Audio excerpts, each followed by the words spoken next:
Craig told the board I had no idea how business works anymore. He said it on a recorded call. I listened to it once. Then I called Daniel. We didn't need to rush. We had 18 months. But let me take you back to where this actually begins. Let me tell you what it looks like to build something from nothing over 4 decades, hand it to your firstborn son out of love and trust, and then sit alone in a quiet room one evening watching a recording of that son mocking you to a boardroom full of people you once hired. I built Ashby Manufacturing in 1983 out of a tool and die shop on the west side of Cincinnati. No inheritance, no family name that opened doors, no investors lining up because they believed in me. My own bank gave us a 40% survival rate past year 3. I had 2 lathes, 1 press brake, a roof that leaked every spring without apology, and 11 employees who trusted me with their mortgages and their families. I never once borrowed against my house, never missed a single payroll, and never turned away a client because the job was difficult. I took the trust those 11 people placed in me seriously enough to lose sleep over it for the next 4 decades. By 2010, Ashby Manufacturing was a $19 million precision manufacturing operation producing aerospace-grade machined components for industrial clients across 7 states. We took contracts that larger firms did not think a Cincinnati shop could reliably fulfill, and we fulfilled every single one of them on time and within specification. I reinvested every profitable quarter directly back into the floor. I sacrificed holidays. I missed my younger son Daniel's school play in 1997 because of a production deadline. I missed Craig's 8th grade graduation for a critical aerospace run that could not hold. I drove home that night to a dark house, ate dinner alone at my desk, and told myself that everything I was building would one day justify every absence, that the company would be the proof of what the sacrifice was worth. 3 years ago, I gave Craig the CEO chair. I believed in succession, that what a man builds should outlive him, and that passing the leadership to your firstborn is not weakness, it is the completion of the work. I believed Craig had watched closely enough, worked alongside me long enough, and understood the company's values deeply enough to carry them forward. I handed him the full title, the full authority, and 40 years of client relationships I had personally built. I was wrong about that, not about succession as a principle, about Craig as a person. The vote happened on a Tuesday morning in March, 2 years ago. I was not in the building. I was not informed a vote had been scheduled. Craig had spent the prior 6 weeks conducting private, off-calendar meetings with 3 board members he had personally recommended appointing the previous year, over my objections. He framed the motion as a governance modernization. He used language like operational bottleneck and legacy leadership friction and strategic succession acceleration. What all of it meant, stripped of every layer of corporate vocabulary, was this: my father stands between me and absolute control of the company he built, and I intend to remove him before he understands what I am doing. The board resolution declared me operationally obsolete. Those exact words, printed on company letterhead, the letterhead of a company I had raised from 2 machines and a leaking roof. Operationally obsolete, like a piece of equipment past its useful service life. I did not protest. I did not call an attorney that afternoon. I packed 2 boxes of personal photographs, shook hands with the lobby security guard, a man I had hired 11 years prior, and walked out of my own building without raising my voice once. Every person who watched me leave that day believed they were watching a man who had accepted defeat. I needed them to believe that. It was the first calculated move in a strategy that would quietly unfold over the next 18 months. That evening, my wife Eleanor brought me a tablet with both hands and red eyes, a recording from the most recent quarterly board meeting. I watched my eldest son stand at the head of a boardroom I had furnished and tell the room that his father had no idea how business works anymore, that removing me was a mercy, not a coup, that I did not deserve a seat at that table. There was quiet laughter from somewhere off-screen. I watched the entire recording without moving. Then I set the tablet down and asked Eleanor to call Daniel. Some men get loud when they are hurt. I get still. That night, I was the stillest I had ever been in my life. People always underestimated Daniel. Craig did it loudest and most consistently. At every family dinner, at every company holiday event, at every gathering where both of my sons occupied the same room, Craig would introduce his younger brother with the same barely concealed dismissal. "This is Daniel, the quiet finance guy." He said it with the particular smile that people wear when they believe they are being generous but are actually being condescending. As if Daniel's quietness were a deficiency. As if the stillness my younger son carried in every room he entered was emptiness rather than discipline. Craig never understood, never paused long enough to consider, that the most dangerous person in any professional environment is rarely the loudest one at the table. Daniel had graduated top of his class from Ohio State, spent 4 years at a mid-market private equity firm in Columbus, and had personally structured 11 leveraged buyout transactions before the age of 32. He understood capitalization tables, dilution mechanics, shareholder voting thresholds, and the architectural logic of corporate equity, the way a surgeon understands anatomy. Not from a textbook alone, but from years of operating inside it, with real stakes and real consequences. He could read a 40-page shareholder agreement and identify the 3 sentences that actually mattered within the first 20 minutes. Craig called him the quiet finance guy. What Craig had actually done, without realizing it, was leave the most technically capable person in the family completely outside the walls of a company that was rapidly becoming vulnerable. That was Craig's second critical mistake. His first was assuming I had walked away. The week after the board vote, Daniel drove from Columbus to Cincinnati and sat with me at the kitchen table for 6 hours. Not to grieve, not to express outrage, to audit. We went through every shareholder document I had retained, every piece of equity paperwork dating back to the company's founding, every filing and agreement and amendment produced over 4 decades of ownership.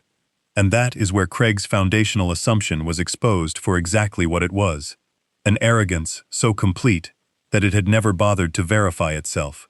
Craig had assumed that when I stepped back from day-to-day operations 18 months before his board vote, I had liquidated or transferred my remaining equity position. It was a logical assumption, if you were the kind of man who assumed rather than confirmed. I had done no such thing. Quietly, deliberately, and without a single announcement, I had retained a 22% equity stake in Ashby Manufacturing. It had never been surrendered. It had never been signed away or transferred to Craig or pledged against anything. It simply sat there, intact and undisturbed, invisible to Craig, because Craig had never thought to look. He had declared me obsolete and stopped paying attention. Arrogance is not merely a character flaw. In corporate governance, it is a structural liability that compounds silently until it becomes fatal. That night, Daniel laid out the strategy. It was methodical, patient, and designed to be completely invisible to anyone not directly involved in executing it. Over the following 18 months, Daniel would use 3 separate shell limited liability companies, incorporated in Delaware, Wyoming, and Nevada respectively, each with a distinct registered agent and no publicly visible connection to either of us, to quietly acquire minority shareholding positions in Ashby Manufacturing from the open market. The targets were not random. Daniel identified the specific sellers with surgical precision. They were legacy minority shareholders, long-tenured early investors, and former board members who had grown quietly furious at Craig's erratic restructuring decisions. The unnecessary layoffs on the production floor, the termination of vendor relationships that had served the company reliably for over a decade, the bloated executive compensation packages Craig had approved for himself and his newly hired leadership team during quarters where the company's operating margins were declining. These were people who had believed in what Ashby Manufacturing represented under my leadership, and who had watched Craig methodically dismantle that identity in under 3 years. They were ready to sell their positions. Daniel simply needed to be the patient, anonymous, and well-capitalized buyer, waiting on the other side of each transaction. The first LLC, Oak Ridge Partners, absorbed an initial block of 9.4% from 2 legacy board members who accepted the offered premium without asking questions about the buyer's identity. The second, Summit Holdings, acquired another 11.2% through a series of carefully timed open market purchases spread across 8 months, each transaction sized deliberately below the disclosure threshold that would have triggered a regulatory notification or caught the attention of Craig's compliance team. The third, Bluecrest LLC, secured the final 10.4% from a founding-era investor who had grown so disillusioned with Craig's leadership that he accepted a modest premium simply to sever his association with what the company had become. Each transaction was clean, properly documented, and structured to appear as routine institutional portfolio activity. Craig's own legal and compliance team logged the trades as background noise and moved on. Not once, across 18 months and 3 separate acquisition vehicles, did Craig or anyone on his staff pause to investigate who was buying or why the trades were clustering the way they were. On a Tuesday evening in the 14th month, Daniel called me. His voice was the same as it always was, level, precise, unhurried. He told me that Oak Ridge, Summit, and Bluecrest combined now held 31% of Ashby Manufacturing's outstanding voting shares. My 22% had never moved. Together, without a single public announcement, without a single filing that would have alerted Craig, father and son had quietly assembled 53% of the company's voting equity, an absolute majority. Craig was sitting in my chair, flying on my company account, signing contracts with clients whose relationships I had spent decades building, and he had no idea that the ground had already shifted completely beneath him. There is a particular kind of arrogance that becomes its own blindfold. When a person is sufficiently convinced of their own superiority, they stop gathering evidence, because the verdict already feels settled to them. Craig was so thoroughly persuaded of my obsolescence, so completely certain that the man he had removed from that boardroom was finished, that he stopped looking for any indication to the contrary. He had declared me irrelevant, and so I was irrelevant, and that assumption required no further maintenance in his mind. That assumption was the gap I intended to widen and hold open for as long as Daniel needed to complete the acquisition. My job during those 18 months was not complicated in its description, but it required its own form of rigorous discipline to execute consistently. I had to do nothing that resembled competence. I had to appear confused where I was actually clear. I had to appear tired where I was actually focused. I had to perform, with complete convincingness and zero visible effort, the role of the man Craig had described to that board, a relic of an earlier era, graciously fading, no longer a relevant factor in anything that mattered. The performance had to be flawless, and it had to be sustained, because Craig was watching me even when he pretended he was not. People who have recently defeated someone always watch them, even if only to confirm the defeat is holding. I needed every confirmation he sought to come back exactly the way he expected it to.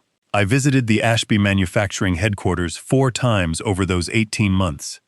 Each visit had a stated reason: collecting personal belongings, dropping off a document, stopping by to say hello to a few remaining employees I had known for decades. Each stated reason was partially true and entirely secondary. The real purpose of every visit was reconnaissance and performance. I needed to observe what Craig had changed, which members of the original staff were still present and still quietly resentful of the new direction, and how thoroughly Craig had insulated himself from any internal dissent. But I also needed Craig to see me, to watch his father shuffle through the lobby of his own former company, looking slightly uncertain, slightly displaced, slightly behind on everything. On the first visit, I wore an old blazer I had deliberately left unironed. I stood in front of the new digital lobby directory for slightly longer than necessary. When Craig came downstairs to greet me, I mentioned that I had gone the wrong direction in the parking garage. All of it was constructed. I had ironed that blazer that morning and then carefully re-wrinkled the left sleeve before leaving the house. I had studied the new parking structure layout the week prior from the building permit documents Daniel had pulled through a public records request. Every detail of my apparent confusion was a decision I had made in advance, in the same deliberate way I used to plan production schedules. Craig walked me through the new open floor plan the way a museum docent walks a visitor through an exhibit. He explained the standing desks. He explained the new enterprise resource planning software integration in language so simplified it was nearly patronizing. He talked about his vision for the company's next phase as though I were a neighbor he had run into on the street, rather than the man who had built the firm he was now redecorating. I nodded along to all of it. I asked one or two questions that were slightly off topic, slightly behind the thread of what he was saying, the kind of questions a man asks when he is genuinely struggling to follow. Craig answered each one with visible patience and invisible satisfaction. I could see it in the way he held himself. My apparent diminishment was confirming something he needed confirmed, and every confirmation made him slightly less vigilant, slightly less careful, slightly more certain that nothing I could do would ever threaten what he believed he had permanently secured. The family dinners were the other theater. Every Sunday evening at Eleanor's table, Craig would hold court. He talked about his restructuring strategy, his cost compression models, his plans for consolidating the vendor framework. He used the vocabulary of someone who had recently attended a leadership conference and was still intoxicated by it. I would sit across from him with my phone in my hands, squinting at the screen, as though the interface had changed in a way I could not immediately reconcile. I would lose the thread of a sentence mid-thought. I would nod at the wrong moment, or ask Eleanor about something unrelated, while Craig was mid-explanation. Each of these small moments of apparent cognitive drift was precisely timed and deliberately placed. Daniel sat at that table every other Sunday, and every time, he performed his own version of the same role, the quiet finance guy, vaguely interested, minimally engaged, scrolling through something on his phone, while Craig talked about operational synergies. Across that table, between the two of us, we held 53% of the company Craig was describing as though it were permanently his, and he never once looked up from his own reflection long enough to see it. I want to be specific about something, because I think it matters to the full picture of what Craig was and was not paying attention to during those 18 months. While Daniel was executing 3 simultaneous LLC acquisition vehicles across multiple state registries, timing open market purchases carefully enough to avoid volume anomalies, and building a documented case for gross negligence out of Craig's own operational decisions. Craig's primary strategic concern during the same period was the aesthetic redesign of the corporate headquarters lobby and a keynote presentation he was preparing for a regional manufacturing industry conference. He was performing leadership for an audience that he believed was permanent. Meanwhile, the actual ownership of the company he was performing in front of was quietly, irreversibly changing hands. That is what arrogance costs. Not always immediately, not always loudly, but eventually, and in full. 11 months into Daniel's acquisition timeline, he invoked a shareholder information rights provision, a legal mechanism that, as a registered minority equity holder through one of his LLC vehicles, he was entirely and unambiguously entitled to use. The provision required Ashby Manufacturing's legal team to furnish him with a complete copy of the CEO's executive employment contract. Craig's attorneys complied within the required window, apparently without pausing for a single moment to consider what a trained private equity analyst, with sufficient motive and 41 pages of executive compensation terms might find if he read every line of them with genuine attention. That was the kind of oversight that happens inside organizations, where the person at the top has surrounded himself exclusively with people who have no professional incentive to tell him anything he does not want to hear. Daniel read that contract 4 times. He tabbed it, annotated it in his small, precise handwriting, and built a separate summary document cross-referencing each material clause against the company's recent operational and financial history. Most executive contracts are drafted during periods of maximum confidence. The language is expansive, the compensation provisions are generous, and the penalty clauses, the ones that carry actual financial consequence, are buried in subsections toward the back of the document, in the kind of dense legal prose that executives sign without reading, because the expectation at the time of signing is permanence. The expectation is that the penalties will never be activated, because the person signing cannot conceive of a future in which they are removed involuntarily. Craig had his contract drafted 14 months into his tenure, at the absolute height of his authority and certainty. He signed it the same way he made most of his decisions, quickly, confidently, and without adequate scrutiny of what he was actually agreeing to. What Daniel found on page 34, in section 9, subsection C, was the mechanism that would not merely remove Craig from the company, but would financially dismantle everything he had built for himself in the years since taking it over.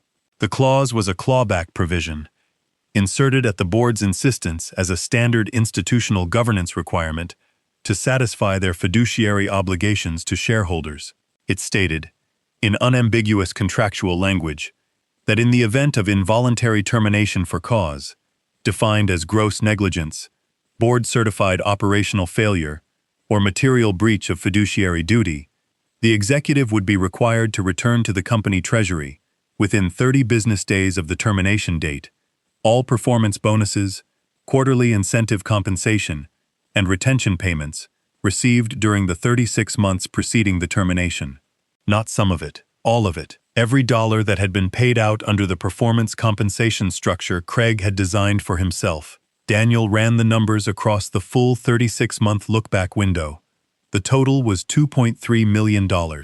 That figure included Craig's quarterly performance bonuses, the incentive compensation payments tied to restructuring milestones he had personally defined and then personally certified as achieved, and a retention payment of just over $400,000 that Craig had authorized for himself 18 months into his tenure without convening a full board vote to approve it, a procedural breach that Daniel noted separately in his summary document with a small asterisk and the words independent trigger, $2.3 million. And the critical thing to understand about that number, the thing that Daniel explained to me slowly and carefully over coffee in a quiet diner on the south side of Cincinnati, with the contract open on the table between us, is that it was not a lawsuit. It was not a judgment that would require years of litigation and an uncertain outcome. It was a contractual obligation that was self-executing upon a board-certified finding of gross negligence or operational failure. No court required, no extended legal battle, no opportunity for Craig's attorneys to delay or negotiate the outcome into something more palatable. Just a majority vote, a formal finding, and a 30-day clock that began running the moment that vote was recorded. But the clawback required a cause, and cause required evidence. And that is where the second phase of Daniel's preparation became critical, because he had not spent 11 months solely reading the contract. He had simultaneously been building a documented evidentiary record of Craig's operational decision-making, a record that, assembled in full, constituted one of the clearest patterns of gross negligence I had ever seen laid out on paper, and I had been in business long enough to have seen several. Craig had eliminated the quality assurance inspection cycle that had kept Ashby Manufacturing compliant and liability-free on its aerospace component contracts for over a decade, cutting it to reduce overhead costs in a quarter, where his own executive compensation was simultaneously increasing. He had terminated the company's 16-year relationship with its primary component supplier in pursuit of a 4% cost reduction from an overseas vendor that had no established track record with precision aerospace specifications, and that failed its first contracted delivery window by 11 days. He had approved a combined $890,000 in discretionary bonuses for himself and 2 executive hires during a fiscal quarter in which the company's net operating margin had declined by 6.2% year-over-year, and his restructuring of the production floor had generated 2 separate OSHA compliance violations that the company had quietly settled without board disclosure. Settlements that constituted, on their own, a material breach of the board's right to informed oversight. Individually, a skilled defense attorney could contextualize any one of those decisions as a reasonable, if imperfect, business judgment. But Daniel had not built a case around any single decision. He had built a documented pattern, assembled together, dated, cross-referenced against the company's financial statements, and presented before a majority shareholder vote. They formed an airtight, legally defensible case for gross negligence and board-certified operational failure. The clawback clause would activate automatically upon termination for cause. There was no negotiation mechanism. There was no appeal window that could survive a clean majority vote by the controlling shareholders. Craig had written the rope himself, in his own contract, in the 14th month of his tenure, and signed it with the serene confidence of a man who had never once genuinely considered the possibility that someone might one day pull it, The emergency shareholder meeting request was filed on a Thursday afternoon through a certified legal notice submitted simultaneously by all three LLCs, Oak Ridge Partners, Summit Holdings, and Bluecrest LLC, acting in coordinated formal capacity as registered shareholders of record. Under Ohio corporate law and the company's own governing bylaws, a shareholder or group of shareholders holding more than 25% of the company's outstanding voting equity has the unilateral legal right to compel an emergency meeting of the full board and registered shareholders, provided the request is properly noticed and delivered within the prescribed statutory window. We held 53%. The filing was not a request. It was a notification. There was no mechanism under which Craig or his board could decline, defer, or reframe it as anything other than what it was. Craig's legal team received the filing at approximately 3:15 on that Thursday afternoon. Daniel and I were having lunch across town when the confirmation came through. By the time Craig's attorneys had read the notice twice and walked it down the hallway to Craig's office, we were already on our second cup of coffee and discussing nothing more urgent than the weather. I want to tell you exactly what Craig concluded when he read that notice, because it is essential to understanding everything that followed. He did not panic. He was not alarmed. He looked at the names of 3 institutional-sounding LLCs that his own compliance team had spent 18 months logging as routine background noise, and he concluded that a small coalition of disgruntled legacy minority shareholders had pooled their positions to force a nuisance procedural meeting. The kind of minor irritant that majority CEOs occasionally encounter from holdouts who disagree with the new strategic direction and have just enough combined equity to generate procedural noise without possessing nearly enough to alter any actual outcome. That was Craig's reading of the situation. I know this because 2 people who were present in that room when he received the notice told me about it in the weeks that followed. His exact words, I was told, were, "Let them have their meeting. I'll bring slides." He brought slides, 41 of them. I was later informed it was one of the most comprehensive presentations his team had ever assembled, a meticulous, professionally designed defense of every significant restructuring decision he had made since assuming the CEO chair, complete with projected margin improvement timelines, vendor consolidation rationale, production floor efficiency metrics, and a concluding section titled "The Path Forward" that outlined his 5-year vision for Ashby Manufacturing in considerable detail. He had bound copies printed for every board member attending. He had the boardroom catered with breakfast. He arrived that morning wearing his best suit, carrying the particular confidence of a man who has been handed an opportunity to publicly demonstrate his superiority to people he has already decided are beneath him, and who intends to use every minute of that opportunity. Daniel and I had both visited tailors the week prior.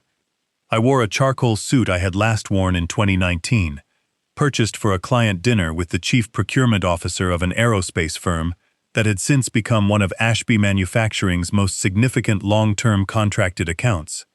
The suit still fit precisely. I had my shoes resoled 2 days before the meeting. I did not carry a box of belongings. I did not squint at the lobby directory. I did not make a single comment about the parking structure.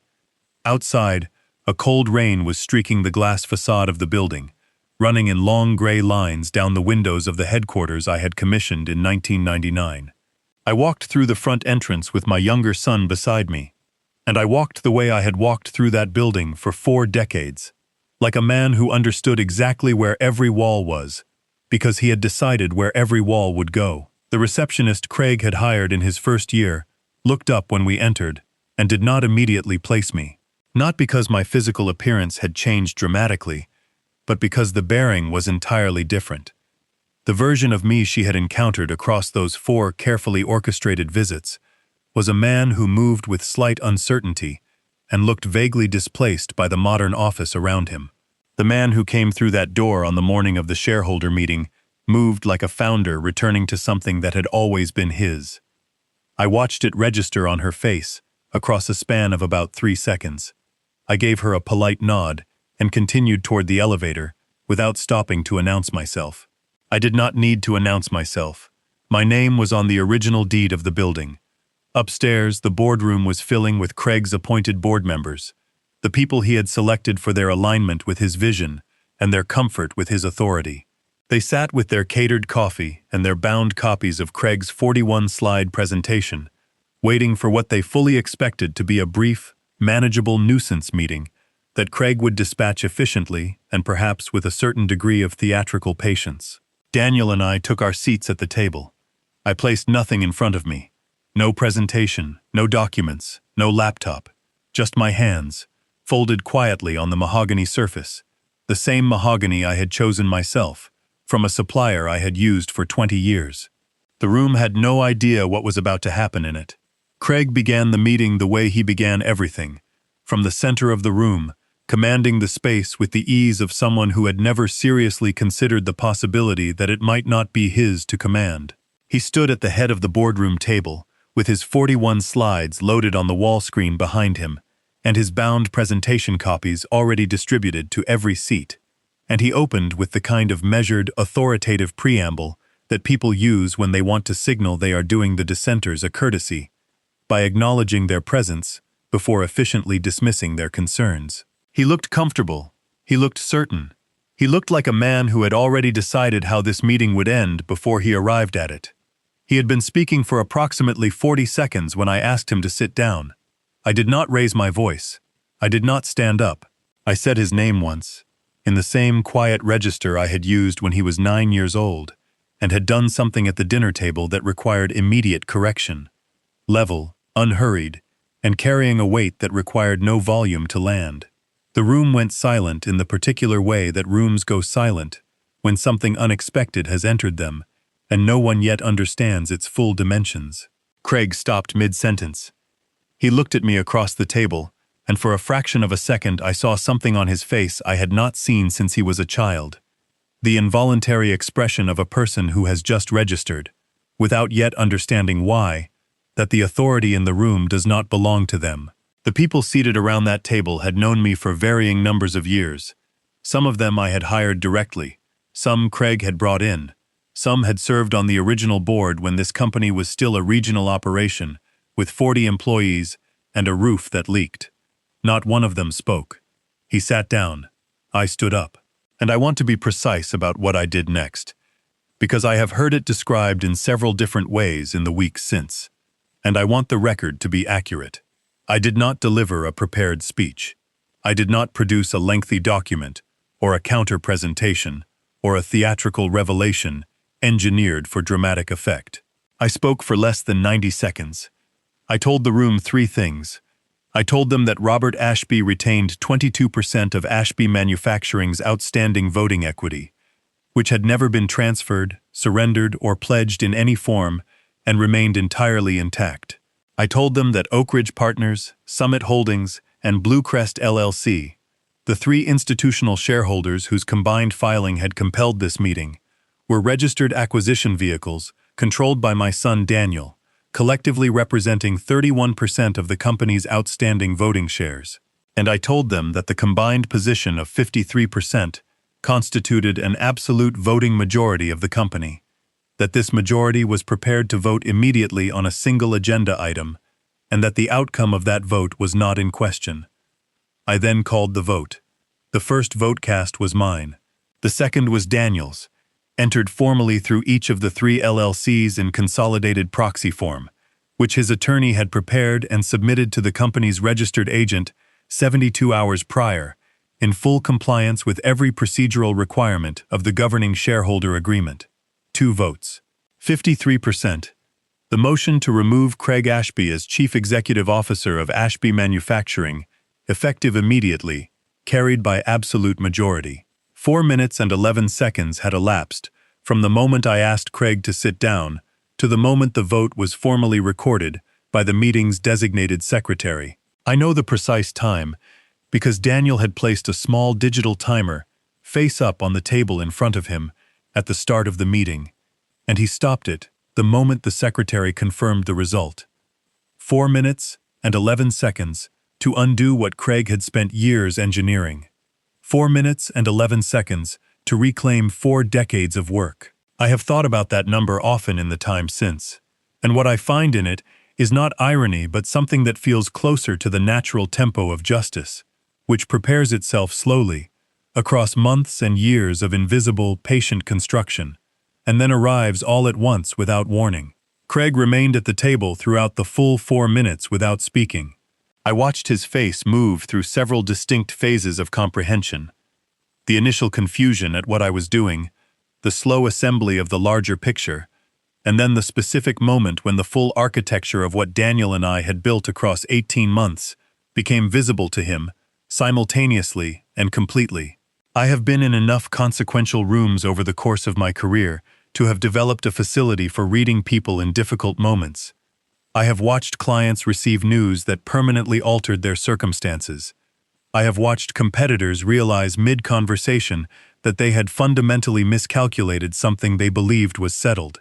But I had never watched my own son discover, in real time and in public, the full scope and cost of underestimating his father. When the vote was recorded, Daniel stood and presented the documented evidentiary file to the board secretary for formal entry into the meeting record.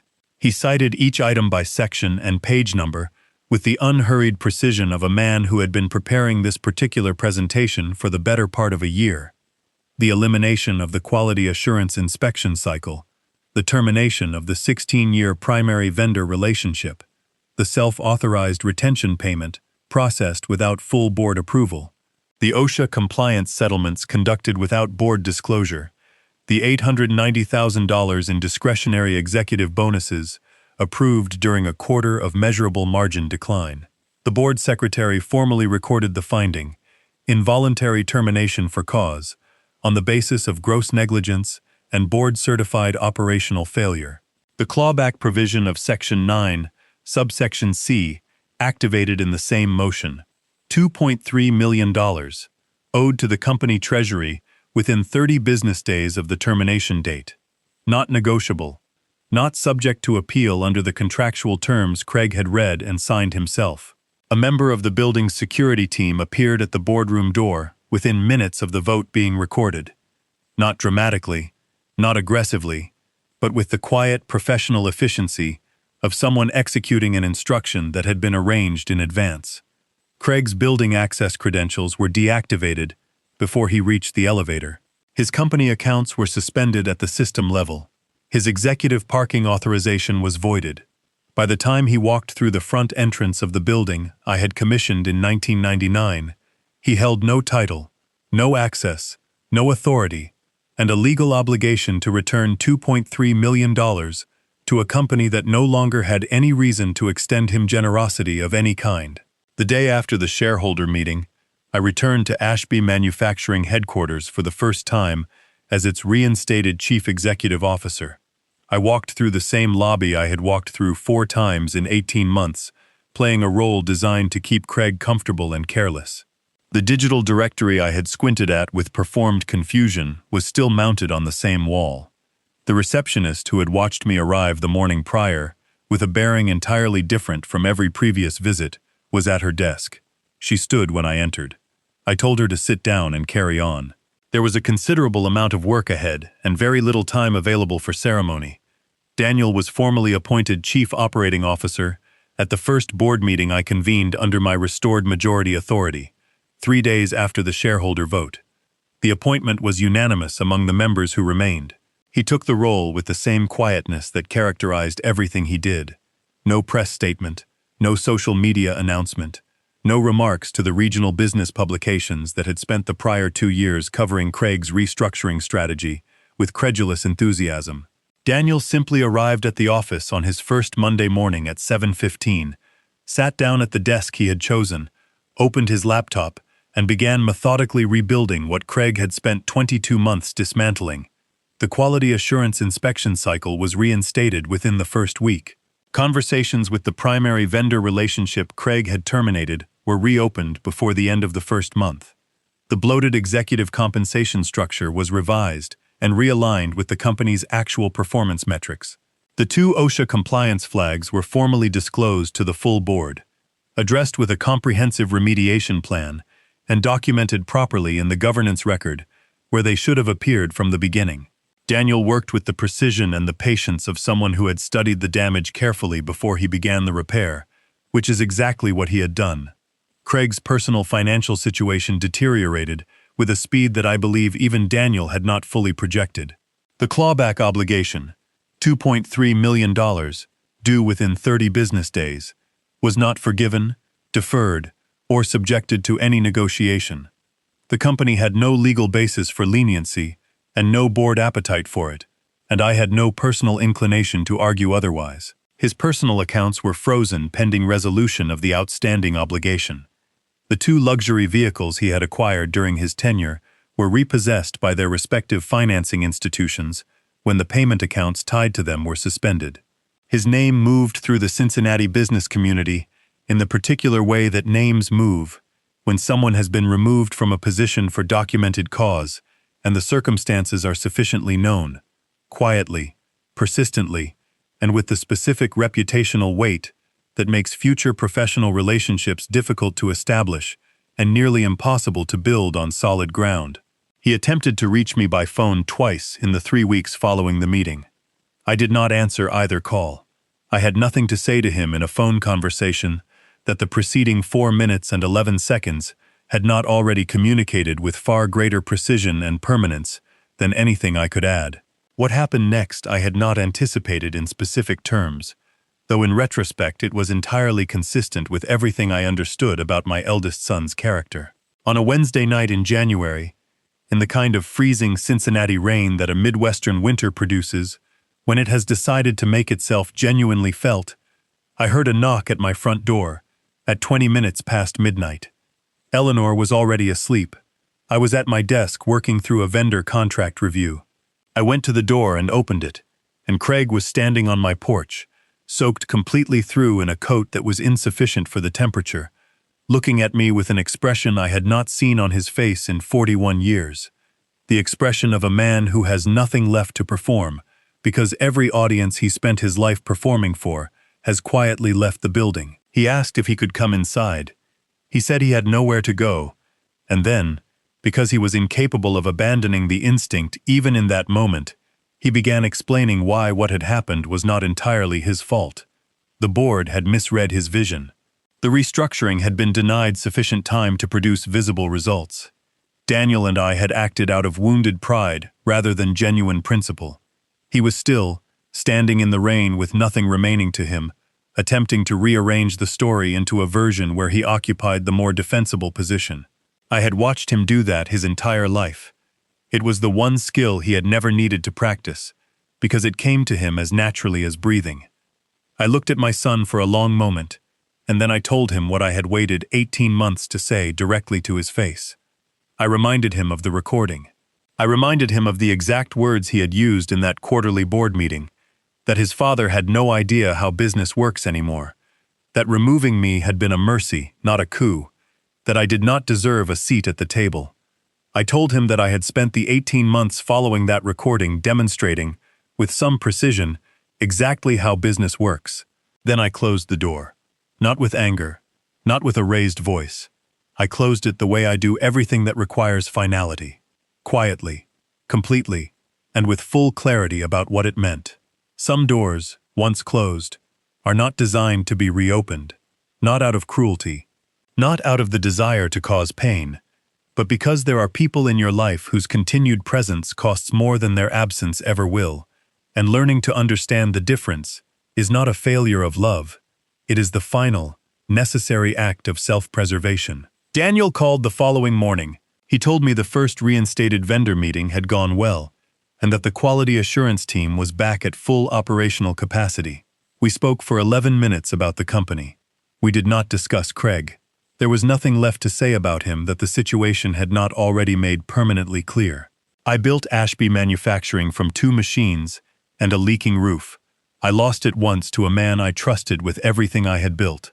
I took it back in 4 minutes and 11 seconds. What you protect with patience and principle, no amount of arrogance can permanently remove from you. What you construct with integrity over decades, only you have the true power to dismantle. Some people will take from you and call it progress. Some people will diminish you and call it honesty. Some people will remove you from your own table and call it a mercy. Let them talk. Then take your time and take it all back.